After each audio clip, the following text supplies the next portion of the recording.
What's good, everyone? It's your guy, Lord Walid. We're back at it with this twofer from my man, Team Forward.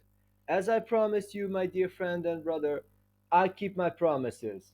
You wanted your awesome on Mickey James, you'll get it the same day as the reaction you requested. So, without any further ado, I'll start this video 19 reasons why Mickey James is awesome. Let's go. Reason number one, an actually cool theme song, if you remember about it. When she debuted back in 2006 around that time, the theme song was actually not that bad and fitted the character fairly well, which I'll give her credit. A sign of a good talent right there. Reason number two, knew how to work from the get-go. Because if you look at Mickey James back then from 2006 and all, that woman had the factor that, you know what, I can work and I can be very talented. And she exploited all of her capacity. My hats off to you for that one. And aim to be like that, modern wrestlers. It's not that hard to do, you dimwits. Now, reason number three, which correlates to reason number two, held her own with the likes of Lita and Trish. If you all remember back then, Trish and Lita were the standard back then as the what a diva should be, the top two. And in all honesty, the fact that Mickey James was able to hold her own with those two is a sign that woman has potential and can go very far. And which illustrates us now to reason number four. Always had a good mindset for the business, in my opinion. Before, if you notice in her interviews before, she always had a good mindset of the character work, etc. and all. I know that nowadays they pen most of people like her or the Undertaker, etc. They all pander to those the mark narrative of the work rate and blah blah blah blah blah. Blah. It's I think in a way it's only to kiss a nose man's ass because he has like I have the power. I'm a giant mark. You all have to kiss my ass or you're fired. Which in a way they should have some standards and tell him, hey idiot, you're fucking up and you're killing this company. Wake up, you son of a bitch. It's not about you. That's what they should do. Which now will lead us to reason number five: good promo skills. The one thing I've always liked about Mickey James, even though as a kid back then, is that on the mic, she's at ease, and a good thing about her, and much like all the talented people, knows how to build a good promo and stay in the theme of the storyline. And if even if things got personal, it got personal with the character, not the person. Don't go learning from CM Punk how to get personal with the person and not the characters, people. Be smart. Don't be like this jackass. Which now leads us to reason number six.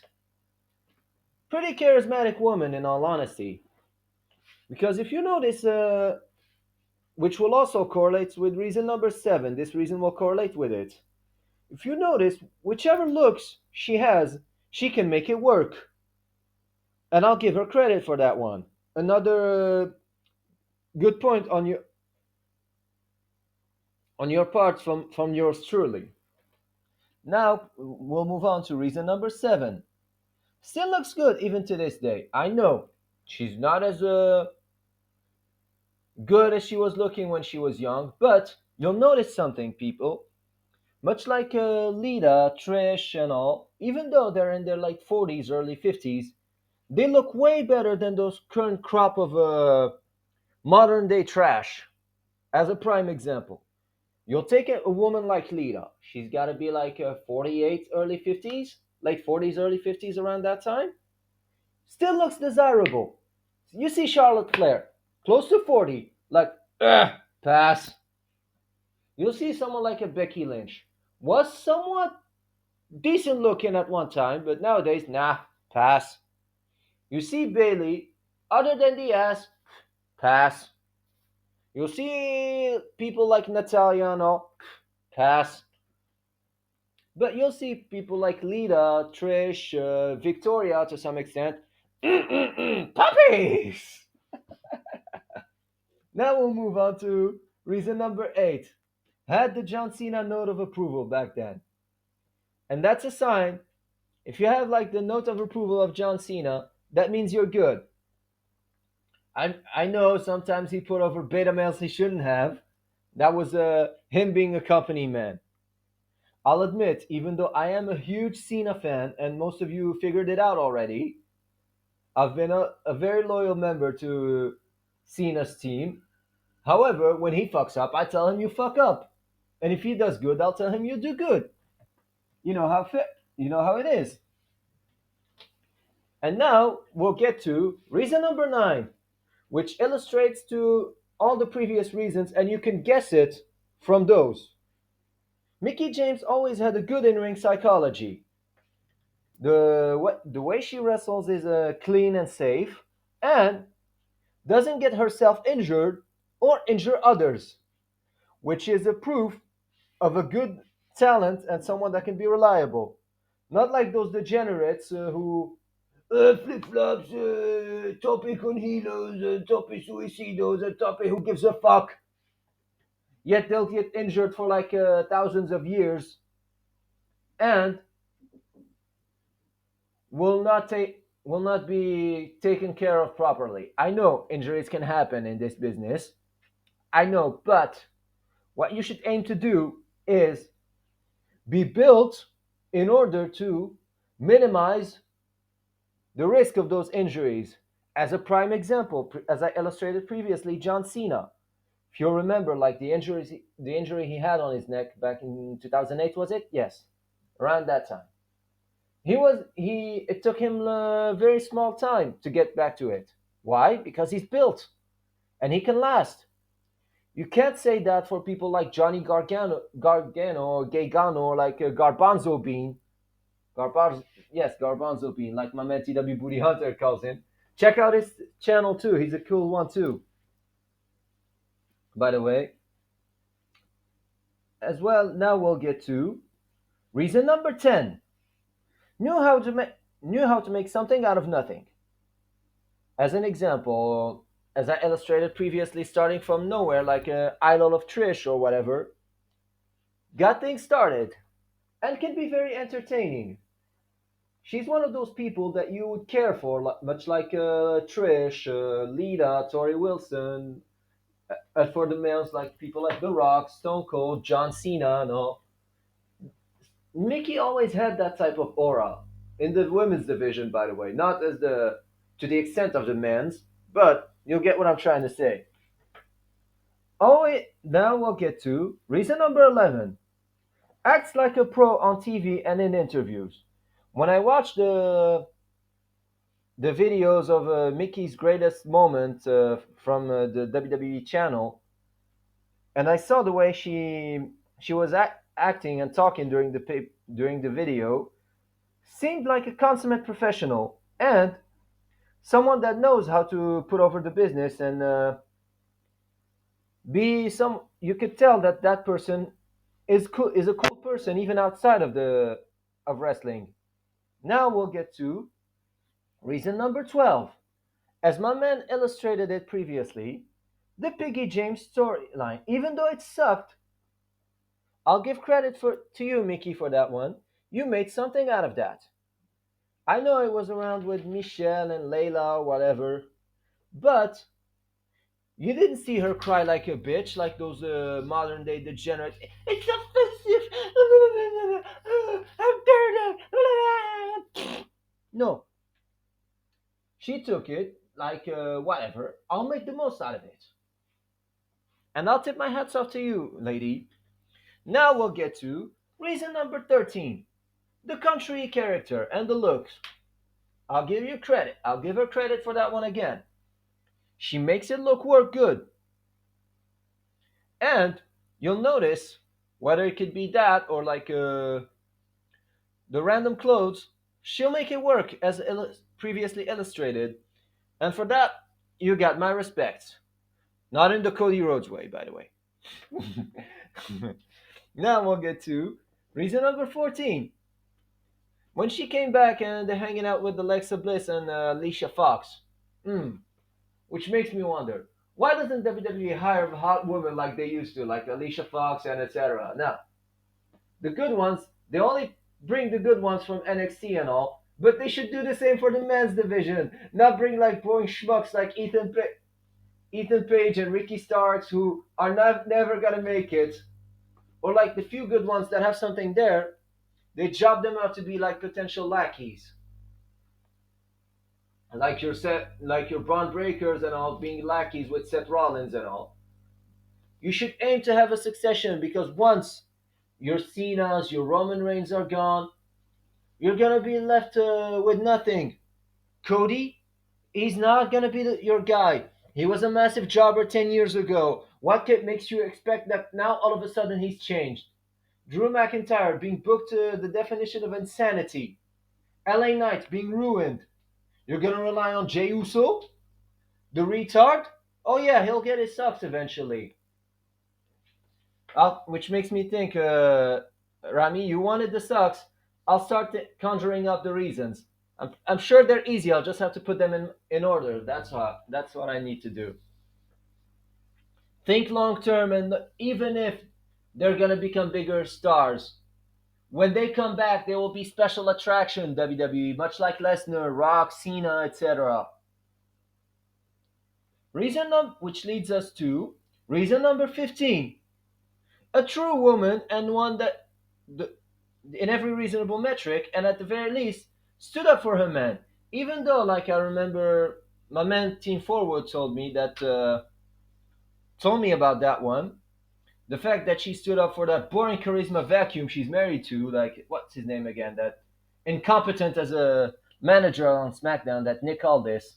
Even though she is leagues above that loser, but at the very least, she stood up for her man. And I respect that, much like Cross stood up for Scarlett. I respect people like that. Not like hypocrites like Rhea who didn't stand up for her quote unquote husband, even though I'm pretty sure he's a cuck, that retard, that Buddy Murphy. You didn't stood up for him just because I'm such a mark for myself. I want to be pushed down people's throats. I want to bore you all to death with my Oedipus complex. Yeah, we all know you're a degenerate, Rhea. Go see a psychiatrist. It will do you good. Now we'll get to reason number 16 about Mickey James. Enough of that transsexual dyke. Anyhow, reason number 16 why Mickey James is awesome. A very versatile talent. No matter what you give her, being the smart woman that Mickey is, she'll figure out how to make it something very awesome. And that's a sign of a talent right there, and someone you should keep and you should invest in. Reason number 17. Someone easy to work with. Let's say you have a program with Mickey or a feud or whatever. You could and you're like discussing how you make things work. You could find some understandings and agreements pretty easily, and you'll be able to make the most out of what's being given to you and make it with in a fantastic way and an organic chemistry. And that's why I've always liked people like that.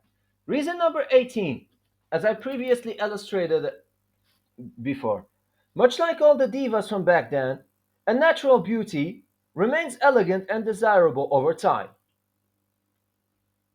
Because you'll notice this, at least, them being natural and all, they remained very beautiful, much like Lita, Trish, and all, even though they got older. Yes, but they're still very attractive in a way. You'll still remember them, and you're still like, damn, I wish my woman would stay like that at her age, or something along those lines. That's what you would think. But with those degenerates nowadays, those roided up She-Hawks, you'd be like, ah, I don't want it. I don't want that. Get the fuck out of my screen. And last but not least, reason number 19. Always had good acting skills and talents even outside of the wrestling and can be a good trainer. let's say you were to put Mickey James as a trainer or something. She would be able to train them in all the aspects of getting a character, improving promo skills, acting abilities, understanding the psychologies, the ups and downs of this business. Someone that can teach them very well. I'm pretty sure she does a good job on that. What's it? What's the show where they have that Goro-looking motherfucker? That LFG, not like Legends and Future Greats. It should be Legends and Future Jobbers. I know they have some people there that have talent. They should have brought them right from the get-go to NXT and moved them to the main roster once they improve, instead of filling the roster with losers like Penta and Ray Phoenix and all those boring jabronis like Andrades, your Galister Blacks, and all those jabronis that will never amount to anything. Yet Noseman brings them. Anyhow, I know. Side rant, by the way. I know you don't have to have a roster full of John Cena's and all. It's understandable. You have to have jobbers. They need to do the job. But at the very least, you can get some entertaining jobbers. Jobbers that will make you laugh, that will make you, let's say, care about them, even though you know they're jobbers. They'll make you care. They'll give you moments. What do you get out of people like Andrade or Penta or like Gay Lister Black? Oh, nothing but long, boring matches, and who gives a fuck? About other than that, they offer absolutely fuck all. So, with that being said, I think these reasons illustrate all the reasons. Maybe I'm forgetting some. You'll let me know in the comments down below if I forgot some reason or if you think of other reasons. It'll be much appreciated, and we'll argue about it later on.